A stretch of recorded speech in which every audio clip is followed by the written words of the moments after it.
Hello, everyone.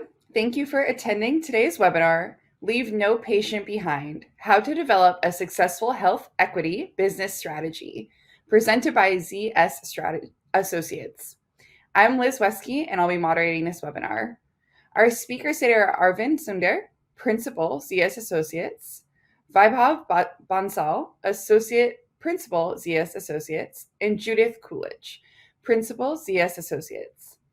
You can read their full bios on the left side of your window by selecting the Speakers tab.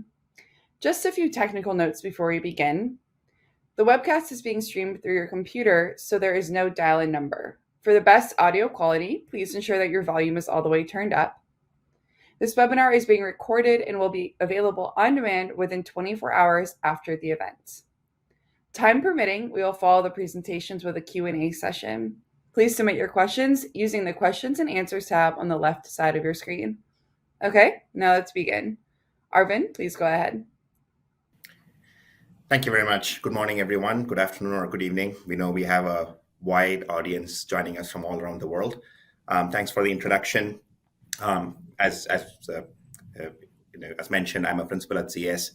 I'm part of our real world data and insights practice. And our focus is all about generating better health insights, leveraging real world data.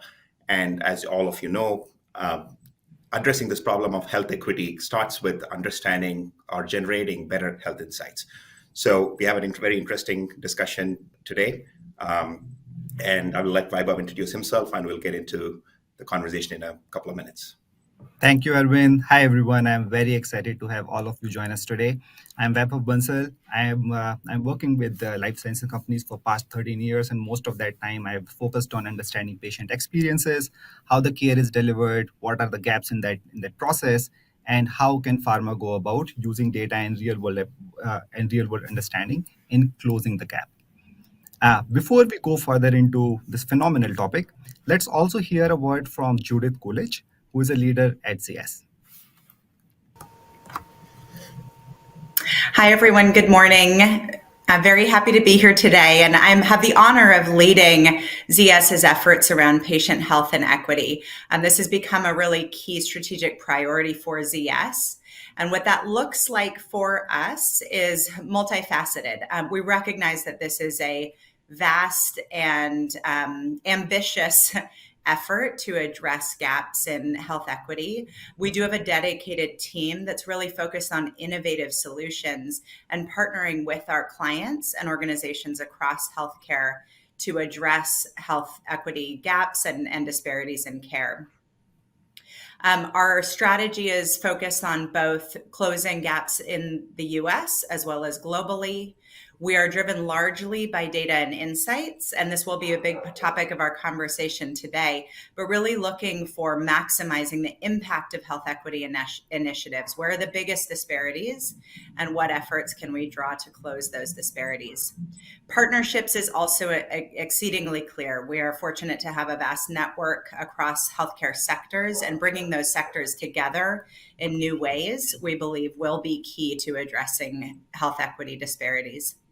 I do also want to touch on ZS's efforts to mirror and expand our diversity and inclusion internally and mirror the patient population that we seek to serve. We have many inclusion and diversity groups and have been fortunate to win many awards focused on our Black and Hispanic Alliance, our Pride at ZS, and a great place to work for LGBTQ, women at ZS, veterans at ZS, Jewish at ZS, Asians at ZS, accessibility at ZS.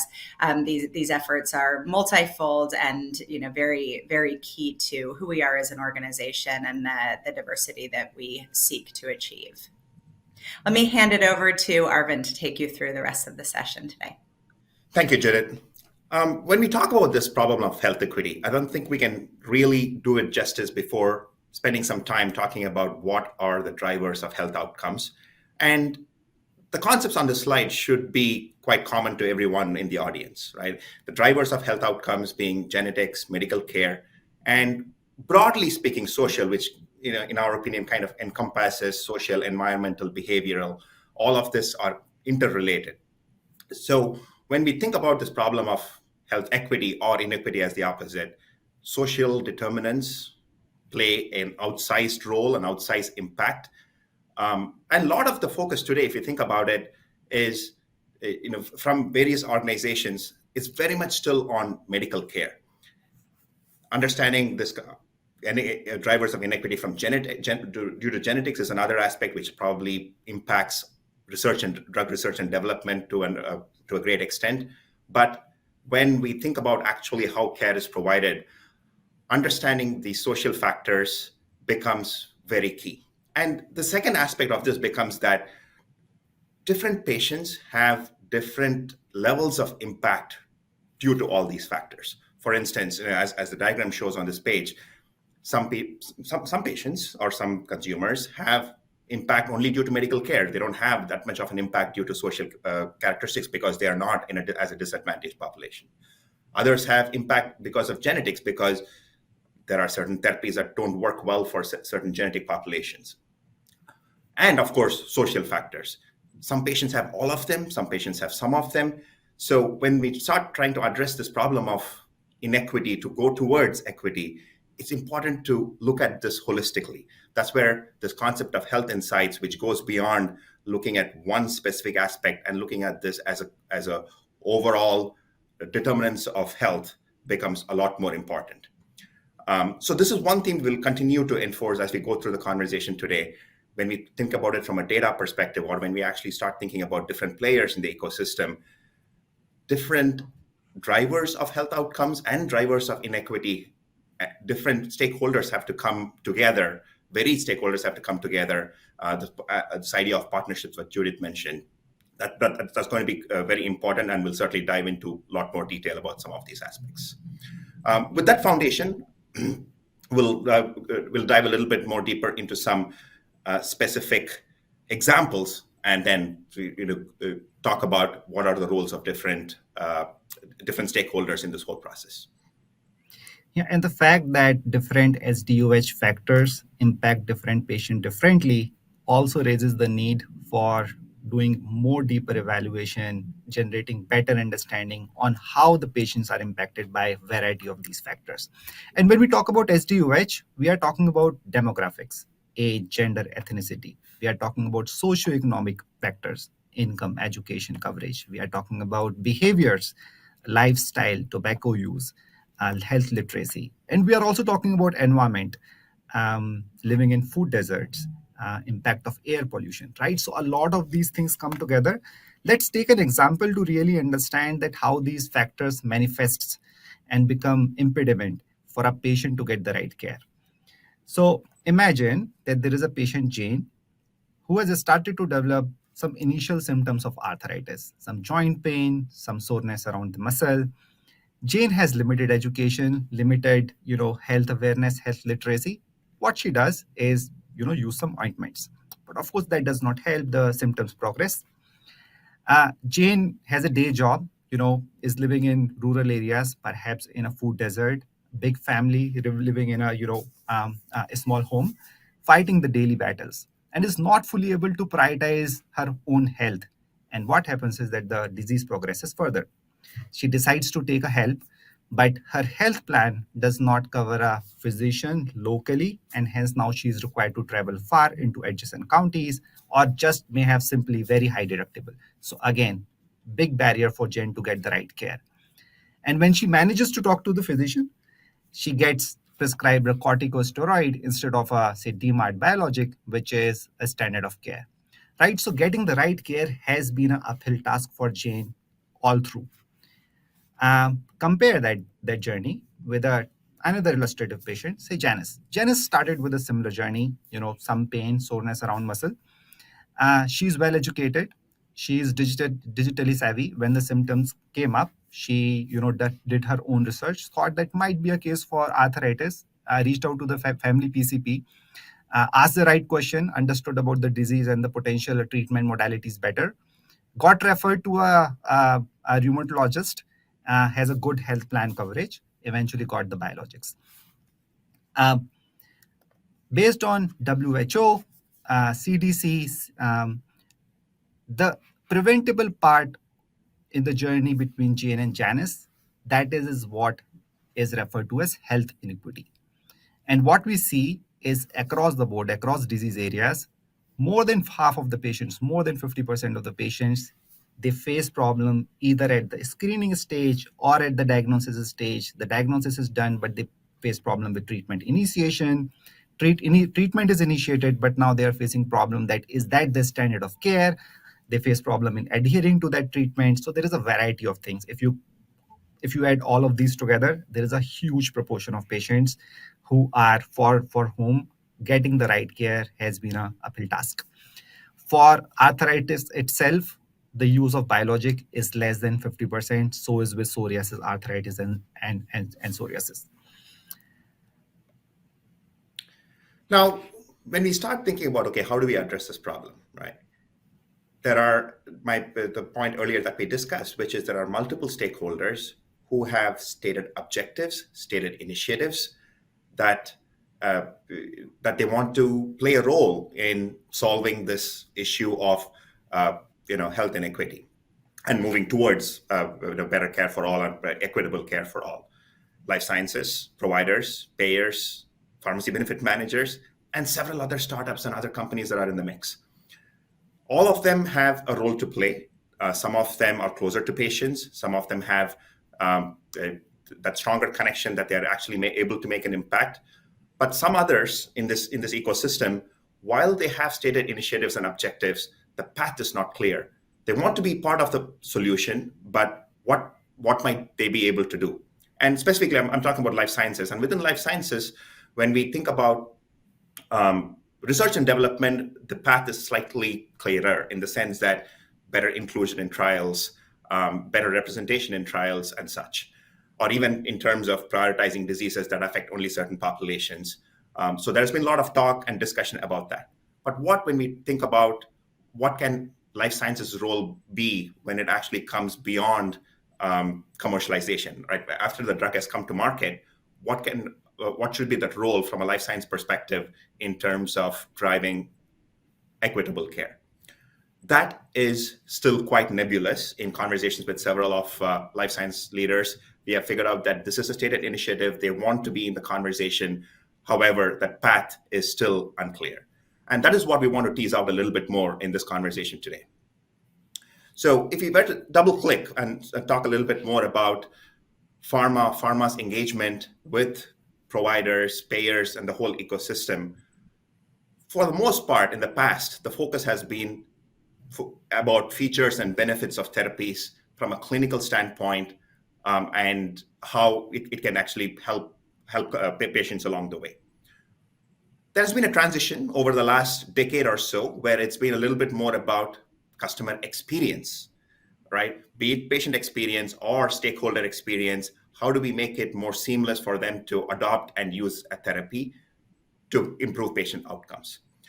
We see this evolving in the future as well. When there is this aspect of equity and disparity that comes into discussions, we see that there has to be this mindset shift from a pharma perspective, where health outcome becomes a common narrative across all functions in pharma, right? This is about how we look at the patient journey. What are the challenges that they face along the journey?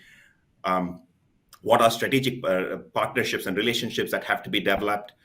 How do we focus on clinical effectiveness and improve that the message that is actually conveyed from clinical effectiveness and value proposition perspective, but also on continuing to focus on this patient promise. So this is a mindset shift as you think about past to the present to the future.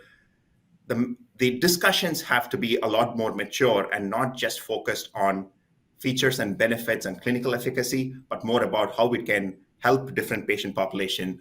Where are the challenges that other stakeholders are facing, and how pharma can actually help overcome some of these challenges and provide this equitable care for all. So this kind of an engagement shift should permeate all functions within medical and commercial pharma.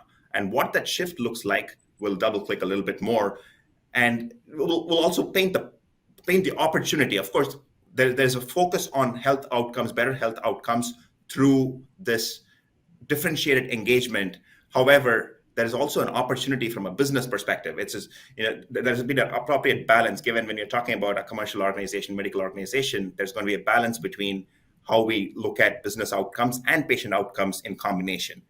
And that's where the question of opportunity comes in. So we'll start with that and build on what might be this differentiated engagement model and how pharma goes along that journey. One point worth highlighting is that sometimes we get the question, we are hearing that a lot of people are talking about health equity across stakeholders, across sectors. Is there something really happening on the ground? So what we are really finding is that lot of providers, the slides that we just saw earlier, a lot of life sciences companies, providers, payers, connectors, all these companies are coming together, taking a note of the problem and actively committing, setting this as their strategic priority that they do want to work on helping patients and drive towards equity. So I think we are in an exciting times. Yes, there is more work that needs to be done, but it's a very welcome shift in the industry. Arrvind spoke about fixing the patient journey and identifying addressable patients and helping them. Sometimes we also get this question, okay, how many addressable patients are we really talking about? So what we did was, over a patient continuum, when the journey starts from screening to diagnosis to treatment and monitoring, we took 8 to 10 disease areas, and then we started looking at the level of missed or underdiagnosis or under-treated patients. And what we found was that there is a significant addressable opportunity just from these two significant gaps in care. There is a big, huge addressable patient opportunity for pharma across the patient segments. If you just look at the low-income population, there is about 10 to 15% incremental addressable opportunity. For high-income population, it's another 30 to 35% addressable opportunity. Based on how a company will want to go about really helping the patients, you can cut the data, you can cut your patient segments from low income to high income, from minorities to non-minorities, from rural to urban areas. What is needed is to come up with a health equity that can act as a business strategy and help pharma companies bring the sustainable impact. And that sustained impact comes that when you invest in helping the patient, get those patients on care, on treatment, and through that you identify, create newer avenues for doing that sustained investment. So the question that eventually it boils down to that how can pharma build a successful health equity strategy? And we believe that there are three parts to the answer. One is set the right objectives. While there is a lot of work that has been done across pharma companies to articulate the vision at leadership level, we see that more work needs to be done in translating that vision into specific objectives across functions. What could that mean for a medical team, for a brand marketing team, for a patient engagement team, for a key account management team, and so on? While there are a lot of success stories where many of these functions in many of these companies have taken a much bolder step towards working towards equity, identifying their own objectives and goals, we believe that this needs to be done a bit more consistently across the board. But how do you then, once the objectives are identified, how do you enable the company? That's the second pillar.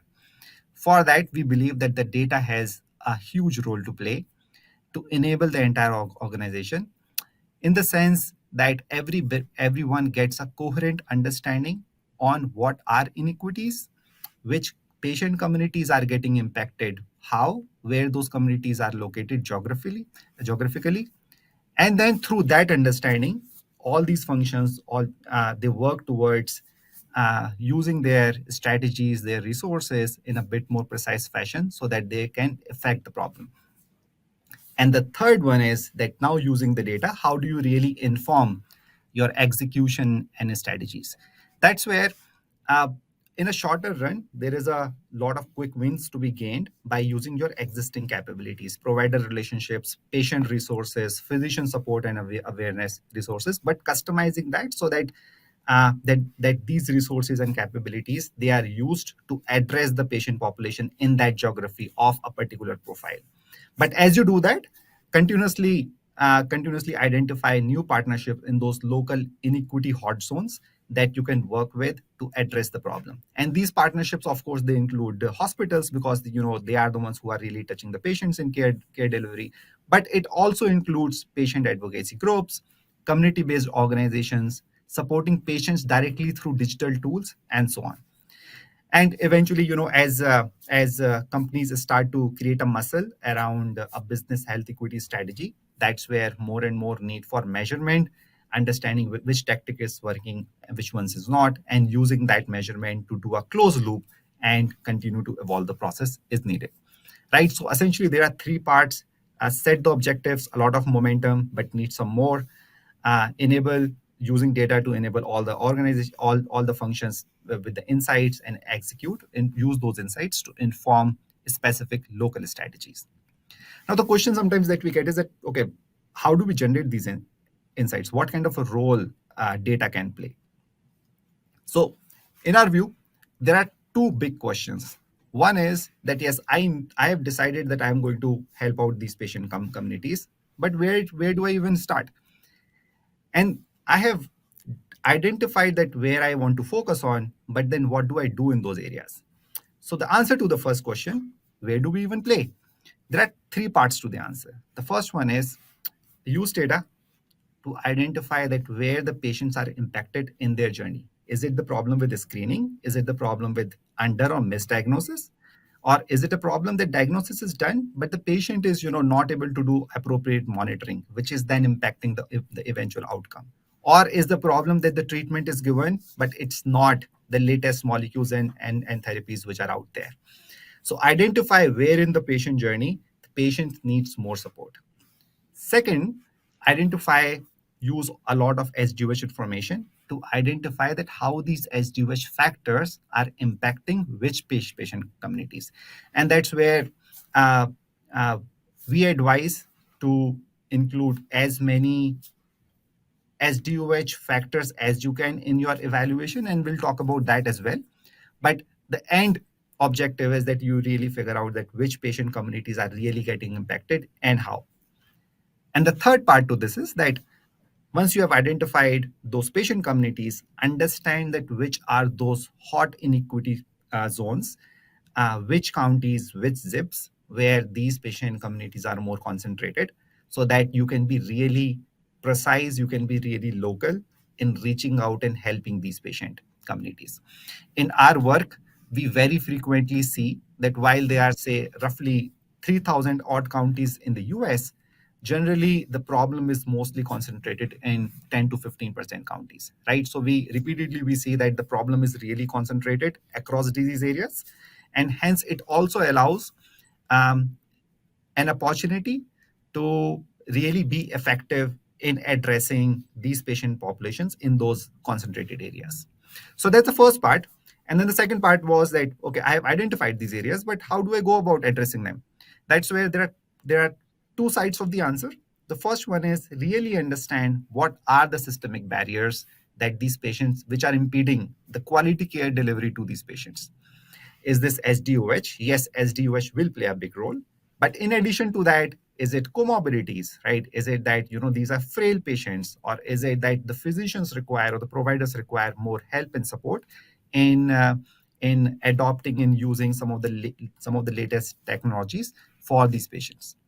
And once you identify what are the systemic barriers in a given geography for a given patient community, then you can inform that what kind of a strategy and tactic needs to be put in place to address those specific barriers for those specific patient communities, right? So this entire picture come together to really enable pharma companies understand where to focus and how to win, how to address the problem.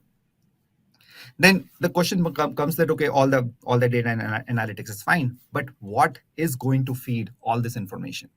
And that's where advancements in SDOH from data itself is playing a very big role. When you start thinking about SDOH, one complexity that comes is that there is no yet there is no defined standard of SDOH definition yet. When we did our research, we found that, of course, there are a lot of resources. They have similar and overlapping, but still not same definitions. What we recommend is to cast a wider net, include a rather an expansive definition of SDOH, which covers demographics, housing status, food insecurity, the environmental factors, which of course covers income, employment, education, transportation, which covers lifestyle, mental health risks.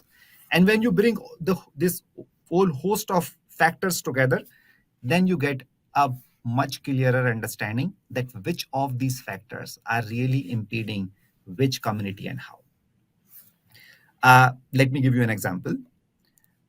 We took California, one of the biggest states, and in California, we for comparison's sake, we identified 4 counties which have high life expectancy, mammogram screening rates, flu vaccination, and so on, and we found another contrasting 4 counties which have low life expectancy, low mammogram screening rates, low flu vaccination, and so on. And when we started comparing these two, of course, you would see that the ones who are faring better, they have much higher, proportion of white population versus ethnicities, ethnic minorities. They have much better education rate. They have much lower proportion of people below poverty line. And the ones which are faring behind, they have exactly opposite. They have higher proportion of population below poverty line. They have higher proportion of adults with obesity. And they have much lower physician per capita. They have much lower rate of employment and income and so on. Now you can make it even more interesting. What we did was we brought together a few, machine learning algorithms, and then we started creating some predictive risk propensities, which includes things in racial segregation, mental health, exposure to violence, food insecurity, and so on. And when you continue to compare and contrast these 2 sets of counties, you will see that the ones with better life expectancy and mammograms screening and so on, they have much lower racial segregations. They are faring better on mental health. They have lower exposure to violence. They have lower food insecurity, lesser housing instability, and the list goes on. So this brings to life that the impact that these social factors play in informing the outcomes and the care provisioning. It also makes a good point that there is indeed a lot of possibilities of using data and generating these finer patterns, which can really help understand that what are those barriers in one counties, but a different set of barriers in another counties. So that now you can again bring precision in your local strategies. Let me take another example. So we developed a model on mammogram rates.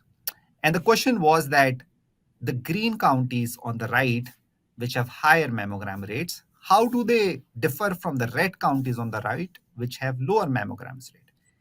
And again, we started, understanding, the underlying risk propensities and so on. And we found that there is a clear difference in green versus white based on the coverage to health insurance coverage, financial risk as an income, food insecurity, access to transport, digital adoption, whether the patients are digitally savvy or not, can they really go online and understand what are, for instance, low-cost mammogram facility or just mammogram facilities in that area, exposure to violence, mental health, and so on.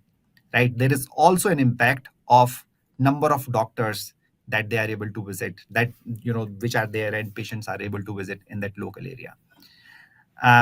So the point being that there are very specific social, behavioral, demographic factors which are impacting patients in whole host of different manner, impacting things around usage of healthcare resources, for instance, mammogram, to as far as life expectancy.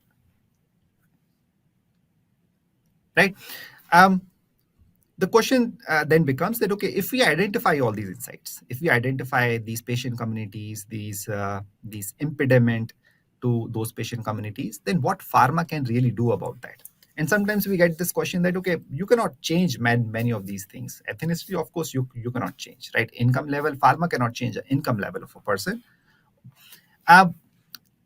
What pharma can do, though, is there are those things which you cannot change, but you can mitigate their impact. For instance, if in case it's a rural population with very little or no access to robust transport, then there are programs on the ground where pharma companies are providing transportation vouchers in their partnership with Lyft, right? So you cannot change that situation, but you can mitigate its impact.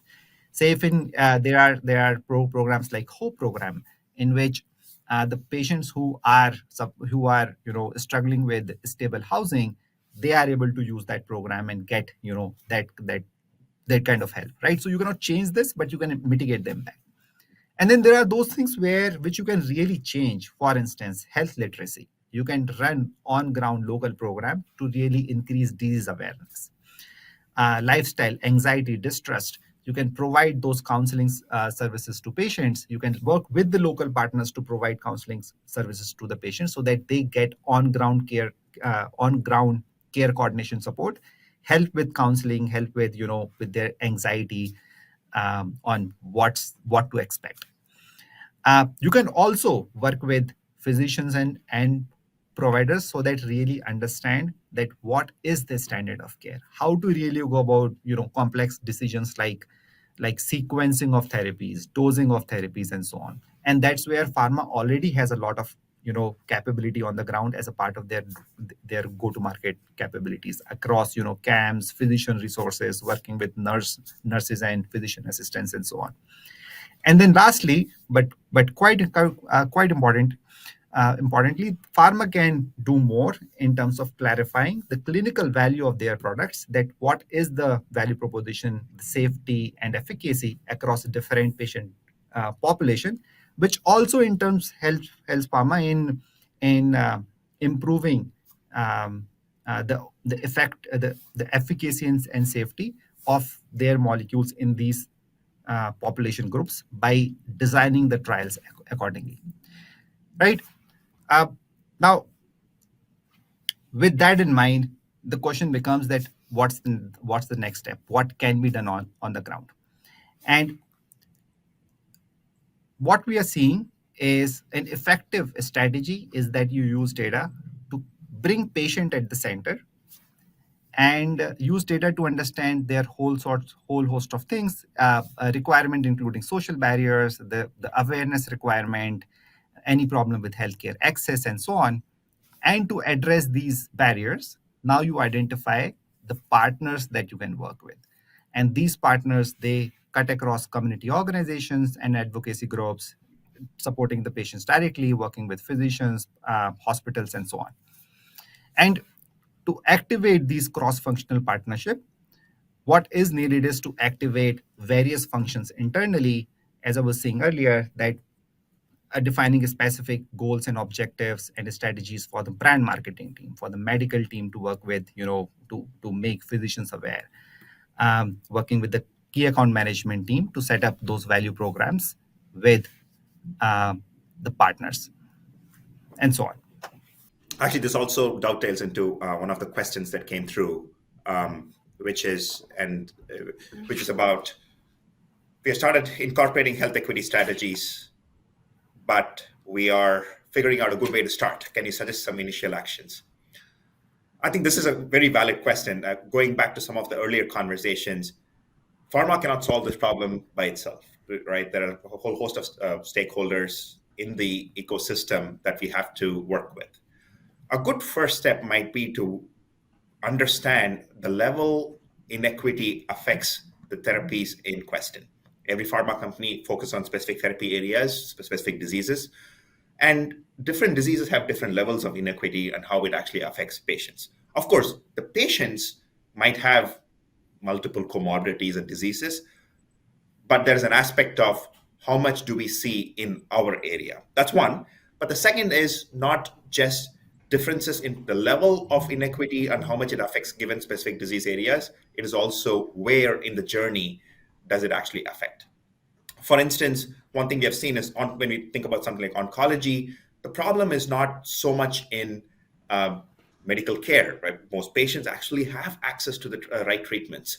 But the problem, there's a big outsized impact in screening, which means that disadvantaged and advantaged populations get diagnosed later, get diagnosed more in advanced disease, which means that the problem is not necessarily that once they are diagnosed, they get access to the right therapies, but the problem is when they are diagnosed, which in itself has an impact on their outcomes. Whereas diabetes, a lot of the problem could be related to ongoing, especially with some of the chronic diseases, problem is going to be with ongoing access to therapy, to drugs and such. So a good first step it might be to understand how does inequity actually affect specific diseases that you are interested in, and then start off with what might be our objectives. Okay, if these are the inequities that exist, what impact would we want to have? So that might be a good first step to start, so that it sets a clear foundation of what is it that what are our clear objectives. We have a stated initiative, that's great. What do we want to achieve? And then that actually leads to the next step of what do we have to do from a different functions perspective, and how we actually go to market for our different therapies, and how we engage with our different stakeholders. Great, thank you so much. All right, so we are now in the official Q&A portion of today's webinar. There is still time to submit your questions using that Q&A tab to the left side of your screen. So if you have any questions for our speakers, please feel free to do so. That said, we have a lot of great questions already here, so we'll just get to as many as we have time for. And I'm going to dive right into a question that I think will be great for Judith. So does government or local administration have a role to play in addressing health inequities? And have you seen any anecdotal evidences of their contribution to solving these challenges? Yeah, absolutely. Actually, we just recently wrapped up an engagement with the Healthcare Leadership Council, looking at across healthcare sectors, what is the role that each sector can play in addressing disparities in care in particular, and that includes government. So what role do they have? We have seen some efforts and some inroads. I think things like CMS introducing Z codes to try to get beyond a diagnosis or disease area at other underlying social determinants of health that are affecting our patients. Now, a challenge has been those Z codes are very minimally adopted thus far, and there's not a lot of teeth behind, ensuring that healthcare systems are using these Z codes to better assess and understand their patient audience. So more needs to be done, I believe, in terms of standardization and kind of regulation around utilization of something like Z codes to have a common metric across the industry. Other things we've seen, for instance, if you look at partnerships, there are things like anti-kickback, regulation in place to ensure that there's not an uneven value exchange in partnerships. We have seen certain cases in partnerships where, for instance, Pharma is engaging with healthcare providers or with community-based organizations to achieve better outcomes for patients. And there are opportunities to overcome regulatory challenges, but it's a individual application process. So I think while there's been appetite to open up partnerships and consider broader partnerships, again, maybe still more to be done in terms of streamlining that process and enabling more of these partnerships that are really oriented on health equity. In this HLC project that we conducted, many of our kind of CEO representatives across healthcare were saying, health equity is kind of the one topic that anyone in government will be willing to talk to us about. There's so much effort to try to address these gaps, that it is an opportunity for different sectors to come together with creative ideas and in many cases partnerships to drive change. I realize I'm talking for a long time. There's a question specifically with regard to local government. And a lot of this, while I was talking about regulatory, more federal changes, a lot of this also really needs to be pulled through at a local level. And community-based organizations, local governments can really be beneficial to reaching patients where they are and really creating, more of that, personal kind of trust-based, local relationship with individual patients.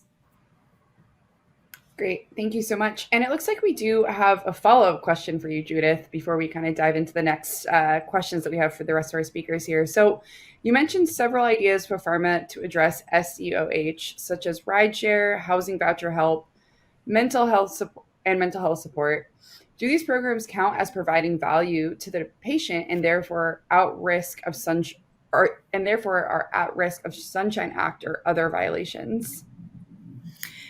Yeah, and maybe I'll look to Arrvind and Vaibhav also in terms of how we can ensure compliance, is carefully addressed, from an internal perspective. But we are seeing organizations both, seek out approval for these types of partnerships, as well as kind of retain firewalls internally in terms of how these efforts are managed and overseen. I don't know, Vaibhav. Arrvind, I see you nod. Anything you want to add to that? Yeah, Yes, so yes. the first thing here is identifying that is the problem. For instance, a lot of patients are not even aware that actually mental health support could actually help them navigate this disease better and stay on a specific therapy. So that communication and awareness is the first step. Now, them seeking that mental health support, some companies have approached it. Of course, there are regulations that what value a pharma can directly provide.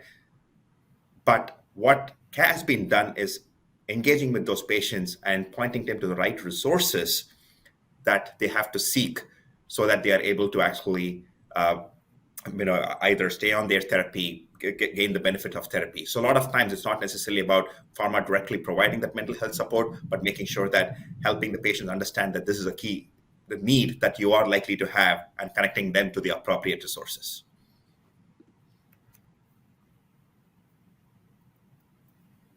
Okay, great. Thank you for those responses. All right, and we'll dive right into our next question here. So we have just started incorporating health equity strategies, but are figuring out a good way to start. Can you suggest some initial actions? Yeah, I could take that question. So the foundational capability to springboard towards an effective health equity as a business strategy is helping all the stakeholders, internal stakeholders, with the right insights on where to focus. Right, once you identify almost like a precision targeting scheme in terms of local areas that you may want to prioritize, in terms of patient types that you may want to prioritize, the immediate next step is to essentially start putting together those tactics. That's where our take is that while a lot of partnerships can be thought about to just directly bring to life from day is equals to zero, but there is an opportunity to even use the existing capabilities to gain a lot of quick wins. And these capabilities, they include working with the field medical team to help physician get a better understanding around the local inequities in their encatchment area. These capabilities include working with the key account management team to work with providers and on value programs. These include working with the patient marketing or the patient support services team, so that those resources, they can make sure that those resources are optimally leveraged in those areas which have high unmet need.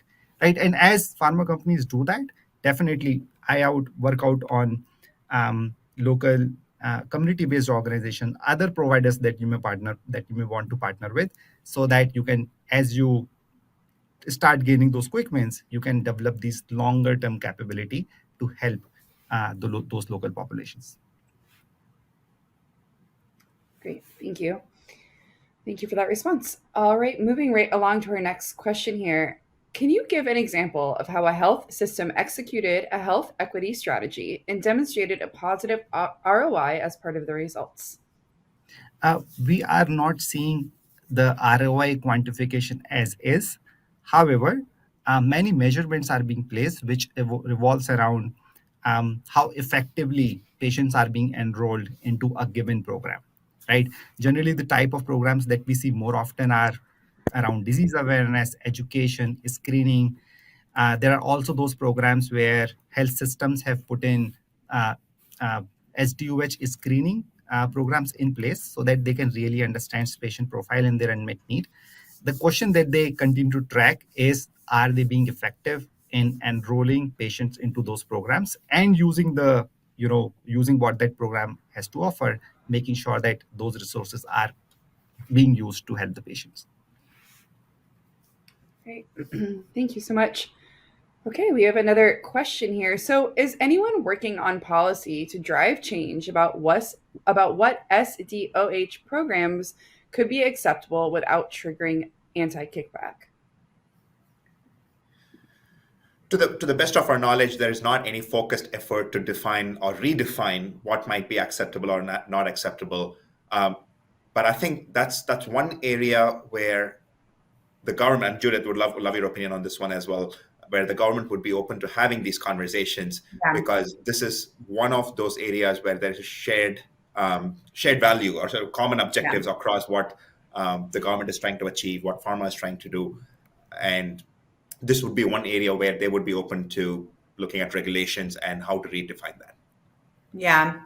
I was going to add, as I mentioned, the Healthcare Leadership Council is really representing the view of leaders across health systems, payers, life sciences, and other connectors across the industry. And one of the policy changes that they really are seeking to drive is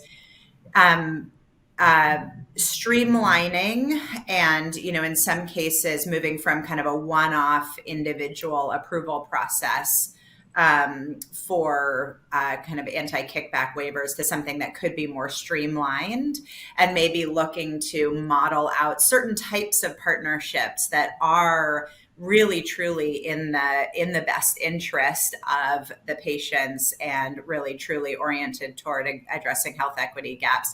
If we can kind of standardize or understand certain partnership models that work, then having more of a streamlined process for approving or granting waivers to those types of partnerships. So we are seeing headway.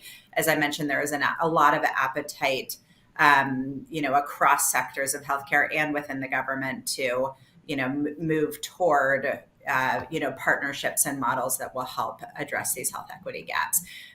Plenty more work to be done for sure, but I think positive signals. Great, thank you. Okay, so moving on to our next question for you all. So, how are hospitals and current health facilities addressing this problem? Yeah, we are seeing as I was saying, the type of programs that we are seeing more often are around awareness, screening, education, really, creating those resources and reaching out to patients to do that. And then the second, almost like the second category of the program are more around substance abuse programs, transportation, as we talked about, programs around physical activity, linguistic programs. There are also those programs where hospital systems have made sure that the material, the resources to the patients are available in the local language so that those resources can be effectively used.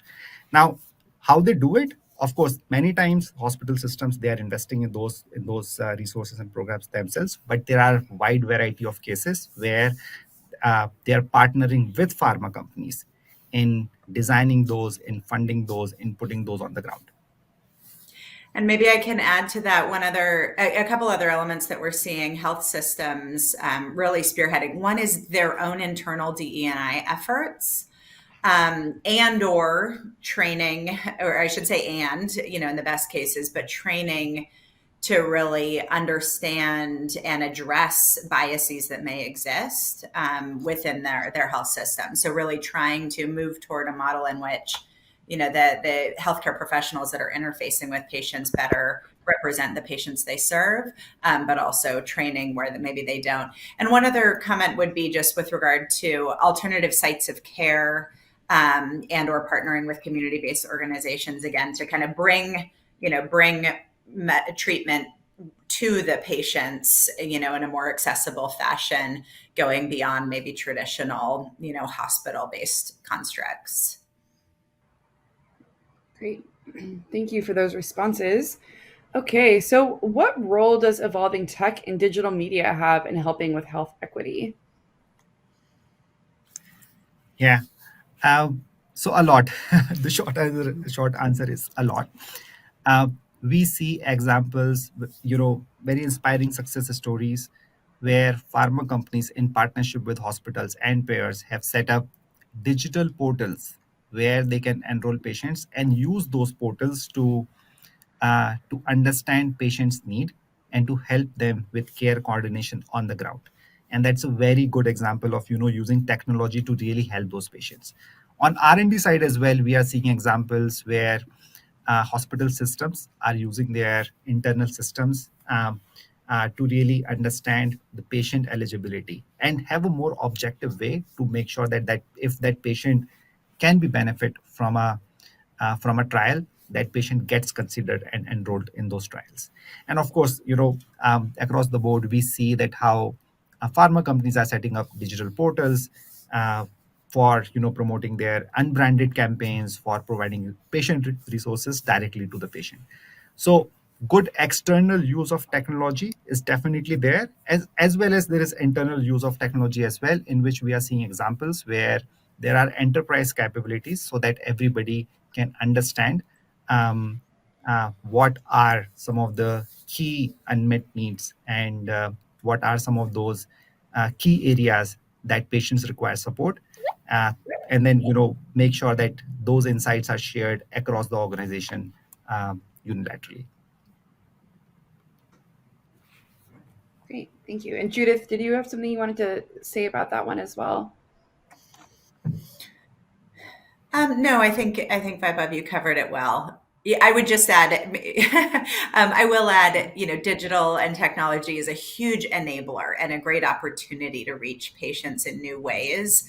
But I think it alone, isn't the answer. We do need to really, adapt and ensure that, again, we're reaching patients in appropriate manners. And in some cases, it won't. We do still have issues with broadband access and broadband deserts still in many parts of the country. So it alone won't address the full issue, but certainly is an enabler to expand reach. Yeah. So one other area where digital and technology will have an impact is when we started talking about this idea of screening, access to screening.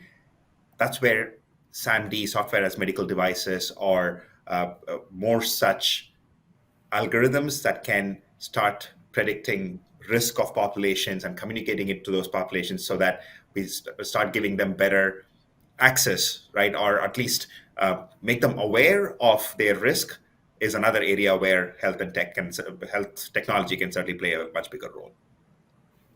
Great. Thank you all for those responses. All right, so this will be our final question. We had a lot of great questions come through today and couldn't get to them all, but to everyone who submitted a question, we will try our best to follow up with you personally after the webinar. So diving into right into our final question here. So what kind of policies would you encourage CMS implement to align the healthcare industry with addressing health inequities? Yeah, I can start off. Yeah. The one key thing that's actually happening, which will help this, is the data interoperability rules that are currently taking shape. So the best thing that CMS can do is help accelerate that, and the better the data is integrated as patients move or get care from different locations, having that unified view of the data for themselves and for providers is going to be really helpful.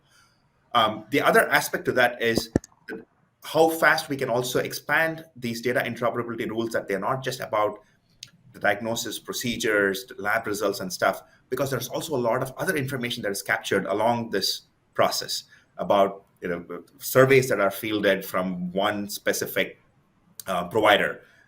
Could we have even information such as that be available broadly to the patient and to other providers? That will also help in this process. So those are a couple of areas where CMS can certainly help. And of course, Judith, and feel free to share your thoughts on our perspectives as well.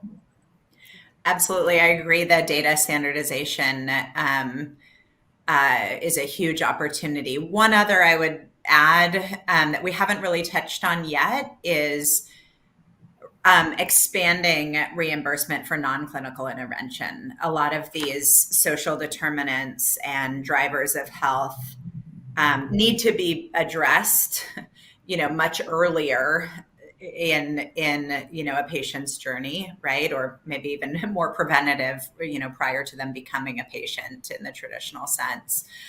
So expanding coverage for preventative efforts, expanding coverage even for things like, transportation, wellness, nutrition.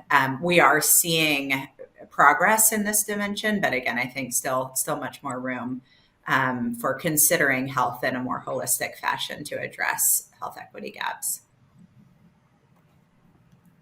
Great. And it looks like we actually do have time for one more question. So we are going to address that one more question before we wrap up here. So diving into our actual final question for today's talk here. So you mentioned the importance of data to understand the local social determinants of health. What data sets are publicly available to run this analysis? Yeah, no, great question. And the answer is surprisingly pleasant. There are huge number of public data sources which are available. Of course, many of those are being facilitated by centers like CDC. There is a behavioral risk profiling a data source, BRFSS. There is another one which is Places. There is an agency for healthcare research and quality, which is short, it is known as AHRQ. Of course, census provides a lot of information. There is a Department of Agriculture, which also provides more insightful information about some of the local profiles. There is another data source that we use on Bureau of Economic Analysis. There is a Bureau of Labor Statistics, and the list goes on.